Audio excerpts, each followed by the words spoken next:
because true to be, it's important to be our authentic selves. So these three things, less value, property, and objectification, is the collective socialization of men. I'm going to skip through some slides because I have 5 minutes left and I want to get to some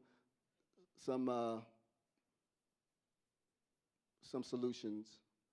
So when we look at violence against women, it's built on all men, meaning those of us who are, those men who are doing those things that we don't want done, but also us who are silent. Right? We have to start raising our voice, making a difference, saying to our buddy, hey, that's not cool. That's all it's about. It isn't an indictment, it's an invitation. It really is. Because we believe that as men learn and know better, they'll do better. They're just coming from this socialization of, I'm a man, if she doesn't do what I say, I'm supposed to do something about it. Some men do that in a physical way. And they've been taught wrong. Me Too, we have something called I Will Speak Up, which we do with the Joyful Heart Foundation in support of the Me Too movement. It's important that men in particular use their influence and platform, right? So you can share this with the men and boys in your life. We talked about that already. Let me skip through that.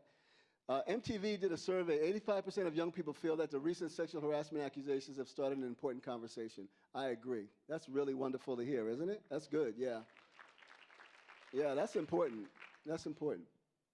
So what we want to do is listen to women and girls in our life and validate their experiences, speak up. Silence implies approval. Learn more, develop a voice to speak with other men and boys, create space for dialogue and conversations. This is one of those spaces. The Women's Foundation has done this with the community gathering we had, with the Men of Influence breakfast, with the conference. They're doing a lot in this space. We need to keep doing that. Keep supporting them, please, in doing the work that they're doing. Join or create workplace or social media initiatives. Find other ways to use your influence. Oops. So my son Joshua asked me about 6 years ago, he's the one at NYU, about 6 years ago, to dye his socks pink. Right? Why? Because men who he looks up to wore pink in football, because he was getting ready to play football that year.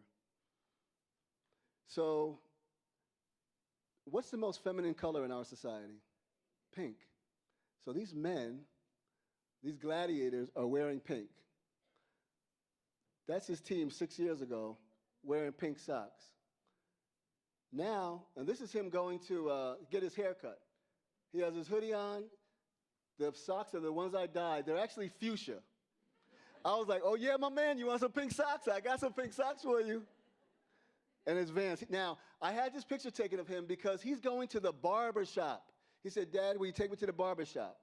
I said, sure. And he came out like this. I have to get a picture of you, Josh.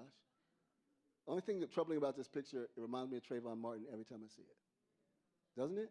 Is that not Trayvon Martin? So anyway, I don't know about in your community, but the barbershop in my community is a pretty male space. So much so that if a woman comes in with her 6-year-old son, it doesn't matter how many people are ahead of him. Oh, let Johnny go ahead. Go ahead, Johnny, get your hair cut, because we want her out because we want to keep talking about stuff without having our filter, right? I mean, we can have our own space too, right? But it's a male space. He's going into the barbershop with fuchsia socks, and nobody's laughing at him. Nobody's challenging him about his socks. You go to Dick's Sporting Goods or Foot Locker or whatever it is, you got pink spandex, pink compression shorts, pink cleats. That's him playing high school basketball. His socks are pink. Pink has become, the most feminine color has become a masculine color. He got these at Dick's Sporting Goods, right off the shelf, not special ordered. Pink shoes.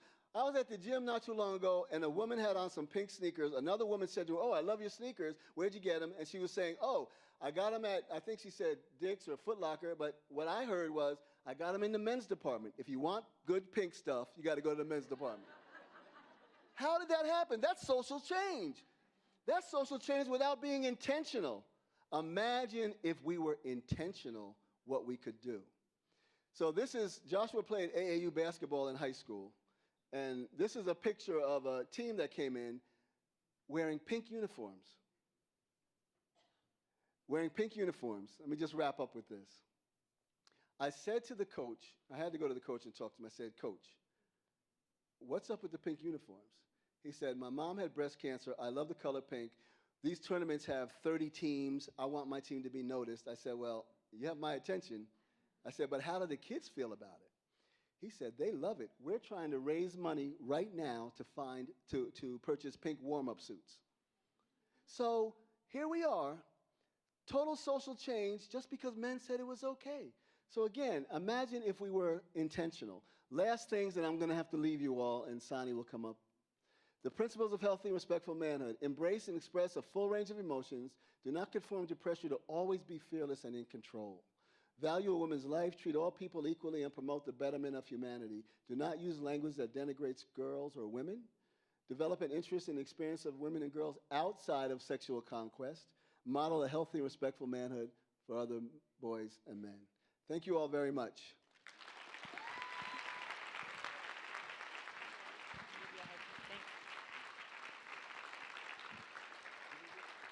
No, I don't think I need that. Thank you, Ted. And I'm an auntie of 10 girls and a mom of 2 little boys, and we've talked about how they like to have pink shoelaces, especially on their hockey skates. But I want to thank you for the work you're doing for the boys and girls in my life and for all our boys and girls, because it's incredible. You're a change maker. Thank you. So I want to let you all know that we've got copies of the curriculum that Ted talked about. So if you want to take these, please feel free. We'll have them at the registration table. And our challenge to you is that if you take them, we want you to use them in your networks, in your schools, in your organizations. Sound good? All right. The work that we do every day would not be possible without the important support from donors and corporate sponsors. We talked about them this morning, and we want to especially thank Best Buy, our lead sponsor for the summit. Let's thank Best Buy.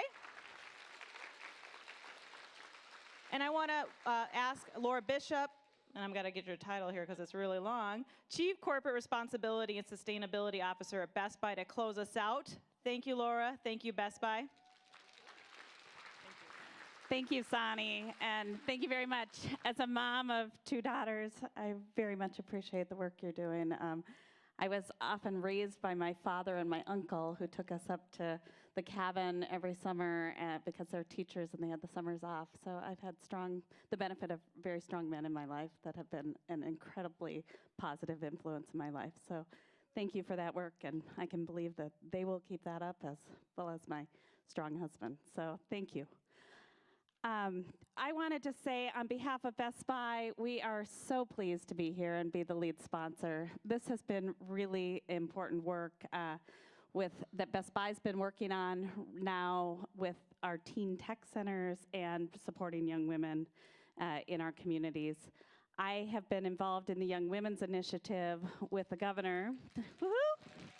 And you'll hear more about how this has come about with discussions that we've had with the Young Women's Initiative, but Best Buy has really just always had a strong commitment to women, and the work we're doing with our teen tech centers really focuses around underserved youth. We have made a commitment to help 1 million kids annually from underserved communities get the tech skills that they need to compete in the jobs of the future. With that, we have a strong commitment to girls, and especially when we see in Minnesota alone that the tech jobs and science and math jobs are less than 30% of women representation, and that's probably higher than some states. It's really quite a challenge, and we want to make certain that we're closing that gap, and we'll be strongly committed to that. I'll also say that through our initiative, when we looked at this 1 million youth, we looked at it overall because there are so many youth in underserved communities that are just out of work as well as out of school. And we saw this as a significant opportunity gap that we knew that we could make a real difference and attempt to fill. So I think that the mission of Best Buy and the work that we're doing in our communities aligns so well with the work of the Women's Foundation, and we are trying to take this through other women's foundations throughout the country, and it's really been brought on by the work that Lee and Sani and the governor's Young Women's Initiative have been able to bring that together. So with that, I will just say a strong thank you for being here and for supporting this work as both a individual supporter as well as a corporate sponsor.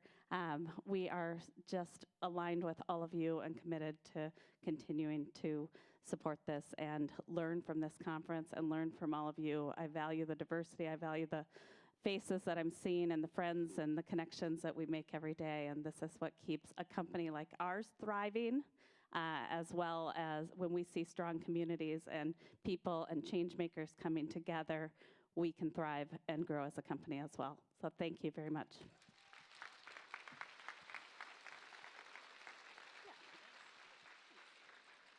We're all set for our luncheon. Now you can head out to the different workshops. And I think most people made it the earlier sessions, right? Who was lost? Anybody? Ooh, nobody got lost. So you can head out. We've got some young women sessions. We have sessions for donors and corporate sponsors. We've got sessions for organizations leading this work. Thank you for joining us. Have a great afternoon. And if you're here around 3, we'll see you back in here for our close. Thank you.